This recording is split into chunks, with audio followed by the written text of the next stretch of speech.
गाडगे बाबा 30 वर्ष पंढरीच्या वारीला आषाढी आणि कार्तिकीला गेले, पण एकदाही देवळात गेले नाहीत. एकदाही आषाढी आणि कार्तिकीचा उपवास केला नाही. लोकांनी खराब केलेला चंद्रभागेचा किनारा स्वतःच्या झाडून ते साफ करायचे. संध्याकाळी कीर्तनाला उभे राहायचे. समोर हजारो माणसं असायची आणि बाबा त्यांना विचारायचे, देव पाहिला का देव? लोकांना वाटायचं त्यावेळी बाबांचं एवढं नाव झालेलं नव्हतं की अरे हा माणूस आम्ही पंढरीच्या पांडुरंगाला भेटायला आलोय आणि आम्हाला विचारतो देव पाहिला का देव? लोक म्हणायचे पाहिला जी. बाबा म्हणायचे कमाल आहे, तुम्ही देव पाहिला? तुमचा देव कोठे राहतो? लोकांना वाटायचं याला काहीच माहित नाही. ते म्हणायचे अरे आमचा देव देवळात राहतो, तो रंगाने सावळा आहे, तो विटेवर उभा आहे, त्याच्या कटीवर हात आहे, त्याच्या बाजूला रखमाई आहे. बाबा म्हणायचे कमाल आहे, तुमचा देव देवळात राहतो, माझा देव माझ्या मनात राहतो. तरी लोकांना काही कळायचं नाही. मग आपल्या मिश्किल वराडी शैलीमध्ये बाबा असं म्हणायचे, तुम्हारे देवाले आंघोळ करते की नाही? लोक म्हणायचे करते तर. बाबा म्हणायचे तुम्हारे देवाले आंघोळ कोण घालते? लोक म्हणायचे आम्हीच घालतो जी. बाबा म्हणायचे अरे जे तुमचे देवाले स्वतःची आंघोळ स्वतःले करता येत नाही तो तुम्हाला तुमच्या भाग्याची आंघोळ काय घालणार?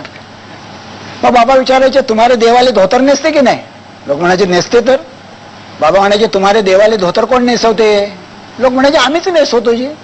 बाबा म्हणायचे अरे जे तुमचे देवाले स्वतःचे नेसूचे धोतर स्वतःला नेसता येत नाही तो तुम्हाला तुमच्या भाग्याचं वस्त्र रे काय देणार? पुढे बाबा विचारायचे तुम्हारे देवाले नैवेद्य दाखवते की नाही? लोक म्हणायचे दाखवते. बाबा म्हणायचे नैवेद्य दाखवून काय करते? लोक म्हणायचे नैवेद्याच्या बाजूला काठी घेऊन बसते. बाबा विचारायचे कशाला? लोक म्हणायचे देवाला वाढलेले नैवेद्य कावळा कुत्रा खायला आला तर त्याला काठीनं हाकायला. बाबा म्हणायचे अरे जे तुमचे देवाले त्याच्यासाठी वाढलेल्या नैवेद्याचे स्वतःले रक्षण करता येत नाही तो तुमच्या आयुष्याचं रक्षण रे काय करणार? आणि पुढं गुप्तेजी एक लाख मोलाचा प्रश्न बाबा विचारायचे, जित्ता जागता देव कोणी पाहिला का? जित्ता जागता देव.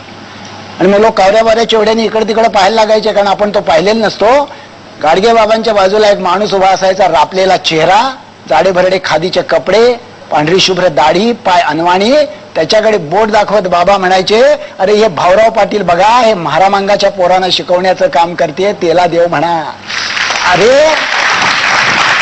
ते गांधी बाबा बघा, ते देशासाठी मरते, त्याला देव म्हणा.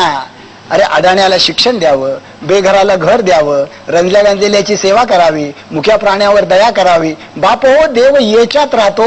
बाप हो देव देवळात राहत नाही, देव आपल्या मनात राहते. देवळात फक्त पुजाऱ्याचे पोट राहते.